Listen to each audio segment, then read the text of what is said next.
নমস্কার, আপনারা দেখছেন ইন্ডিয়া অল টাইমস। আমি এই মুহূর্তে এসে উপস্থিত হয়েছি মধ্যমগ্রাম শহর কংগ্রেসের ইন্দিরা ভবনে, যেখানে আমরা দেখলাম বেশ কিছু আম জনতা বিভিন্ন এলাকা থেকে আজকে তারা কংগ্রেসে যোগদান করল এবং এই মুহূর্তে ইন্ডিয়া অল টাইমসের সঙ্গে মুখোমুখি হয়েছেন মধ্যমগ্রাম যে শহর কংগ্রেস, সেই শহর কংগ্রেসে এবারে বিধানসভা নির্বাচনে যিনি প্রার্থী হয়েছে মধ্যমগ্রাম থেকে কংগ্রেসের, তিনি বহুল পরিচিত অনন্ত রায়। আমরা তার কাছ থেকে শুনে নেব এবারে বিধানসভা নির্বাচনে তার যোগদান সম্বন্ধে এবং তার বহুদিনের অভিজ্ঞতা সব কিছুই আমরা তুলে ধরব ইন্ডিয়ান অল টাইমসের পর্দায়। ইন্ডিয়ান অল টাইমসে আপনাকে স্বাগত। ধন্যবাদ। আজকে সাধারণ মানুষ, বিভিন্ন আমজনতা আজকে কংগ্রেস জয়েন করলো। ঠিক ভোটের কদিন আগে, আজকে 20শে এপ্রিল, হাতে গুনে আর 9 দিন বাদে এখানে ভোট। কতটা বাড়তি অক্সিজেন দেবে মধ্যমগ্রাম শহর কংগ্রেসকে? না, যারা যোগদান করলো স্বাভাবিক কারণে তাও কংগ্রেস উৎসাহিত হবেই, এবং আমরা উৎসাহিত বোধ করছি এবং আরও কংগ্রেস যোগদান করবে, আরও কংগ্রেসে সেটাও হয়তো ধীরে ধীরে আরও আমরা এগিয়ে যাব। এবং এরা আমাদের, আমি রোহনরা চণ্ডীগড়ে, আমি রফিক, এরা যখন আমরা ঘুরেছি ঠুরেছি, এরা আমাদের কথা শুনে, আমাদের বক্তব্য শুনে এরা খুব ইন্সপায়ার্ড হয়েছে। কংগ্রেস সম্বন্ধে তাদের অনুধাবন হওয়ার পরে তারা উৎসাহিত হয়ে স্বেচ্ছায় তারা কংগ্রেসে যোগদান করতে এসেছে এবং আমরা খুব স্বাভাবিক কারণে আমরা উৎসাহিত। কংগ্রেসের বৃত গৌরব ফিরিয়ে আনার জন্য আগামী দিনে আপনাদের তৎপরতা কী কী প্রয়াস আপনারা নিচ্ছেন? কংগ্রেসের হৃত গৌরব ফিরিয়ে আনবার জন্য যে কথাটা বললেন তার সাথে আমি একমত নই। কংগ্রেসের গৌরব ফিরিয়ে আনার নয়, কংগ্রেসের গৌরব যেমন ছিল তেমনই আছে। কংগ্রেসের সাংগঠনিক শক্তি নানান কারণের জন্যে একটা প্রতিকূল অবস্থার ভেতর পড়েছে। দেশে সাম্প্রদায়িকতার বাতাবরণ তৈরি হয়েছে। হিন্দু মুসলিম যে বাতাবরণ তৈরি করেছে সেটা তো সারা দেশের জাতি একটা বিপর্যয়ের মধ্যে পড়েছে। এবং কংগ্রেস যে সমস্ত সম্প্রদায়, সমস্ত জাতির যে প্রতিনিধিত্ব করে এই জাতীয় কংগ্রেস, সুতরাং দেশের সমগ্র জাতি যখন বিপর্যস্ত হয়েছে, খুব স্বাভাবিক কারণে তাদের প্রতিনিধি হিসেবেই জাতীয় কংগ্রেসও খানিকটা প্রতিকূল অবস্থার মধ্যে পড়েছে। কিন্তু জাতীয় কংগ্রেসের যে গৌরব, সে গৌরব কোনো সময়ের জন্য মলিন হয়নি এবং হওয়ারও নয়, আজও অমলিন অবস্থায় আছে। রথীন ঘোষের বিরুদ্ধে কতটা অক্সিজেন পাবেন বা কতটা ভোট বাক্সে তার প্রভাব পড়বে, এই ব্যাপারে কী ভাবছেন?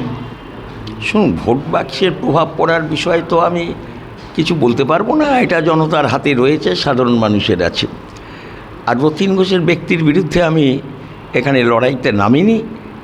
আমি লড়াইতে নেমেছি যে দূষণ, নীতিহীন রাজনীতির নামে বাংলায় যে অরাজনৈতিক যে পরিস্থিতি তৈরি হয়েছে, যে অনাচার, ব্যভিচার, মূল্যবোধের অভাব, এই সার্বিক অবস্থার ভেতরে এবং দুর্নীতি, যেখানে একটা সরকার এই দুর্নীতির রক্ষাকর্তা হিসেবে দাঁড়িয়েছেন, আদালত পর্যন্ত তাদের রক্ষা করবার জন্য দাঁড়াচ্ছেন, দুর্নীতিগ্রস্তকে প্রহরদার হয়েছে পুলিশ প্রশাসন, এই সমস্ত অনাচার এবং আমাদের যে পলিটিক্যাল কালচার, যে পলিটিক্যাল ভ্যালুস, রবীন্দ্রনাথের বাংলায়, সুভাষ বোসের বাংলায় যে জিনিস সৃষ্টি করা হয়েছে, আমি তারই যার দ্বারাই সমাধা হোক না কেন, মানুষের মনোভাবের ভেতরে এই বীজ বাষ্প ঢুকে গেছে, তার সাথে হিন্দু মুসলিম সাম্প্রদায়িক বিষও ঢুকে গিয়েছে।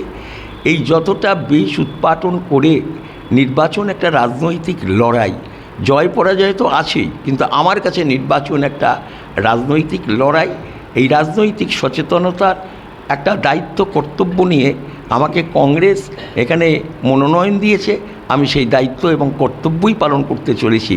এই সচেতনতাকে ফিরিয়ে আনলে দেশ বাঁচবে, পরিবেশ সুস্থ হবে এবং কংগ্রেসও সুস্থভাবে আমাদের রাজনীতি পরিচালনা করতে পারবে। মধ্যমগ্রাম শহর কংগ্রেসকে আগামী দিনে সাংগঠনিকভাবে মজবুত করতে গেলে আপনাদের পরিকল্পনা কী কী?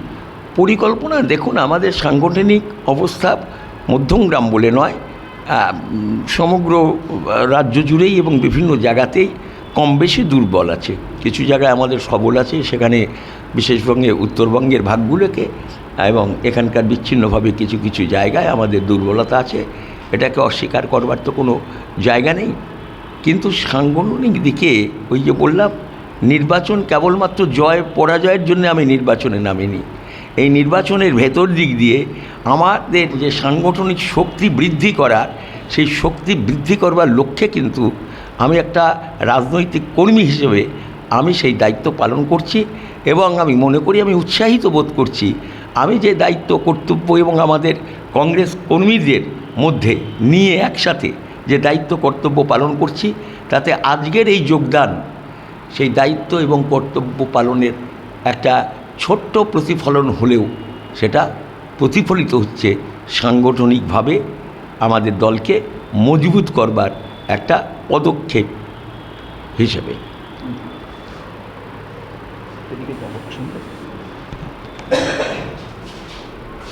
ভোটের ঠিক হাতে গোনে 9 দিন, আজকে 20 এপ্রিল চলে গেল, ধরে নিলাম 8 দিন আছে। 8 দিন বাকি থাকতে কংগ্রেসে আবার জয়েন্ট হলাম, আমাদের ভালো লাগলো, তাই জন্য আমরা একটু জয়েন্ট করলো। আমরা আগে তো কোনো পার্টি করেছি না, এই পার্টিটা প্রথমবার আমরা করছি। এটা দেখি আমাদের কীরকম হয়, আমাদের ভালোবেসে আমরা কংগ্রেসের কিছু কিছু কাজ ভালো আছে, তাই জন্যে আমরা দেখে ভেবে শুনে যোগ দিলুম। আমরা আমরা আমাদের আছে 50 জন আছি, আমরা সব ইয়ং ছেলে আছি আমরা।